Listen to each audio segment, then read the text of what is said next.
The current indications for axillary dissection are first in clinically node negative patients, the ones who have 3 or more positive sentinel nodes.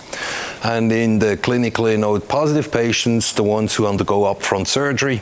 And this is clinically node positive defined by either palpable disease in the axilla or significant suspicious node numbers in the axilla. Usually it's more than 2 or 3 suspicious nodes in imaging. If you go with surgery first in these patients, axillary dissection is still standard of care.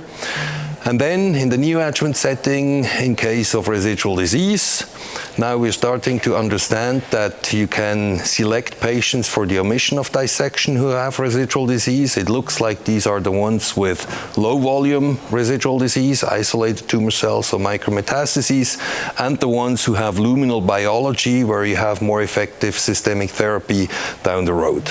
So these are the remaining indications, and then you have the locally advanced breast cancer types that do not qualify for nodal downstaging.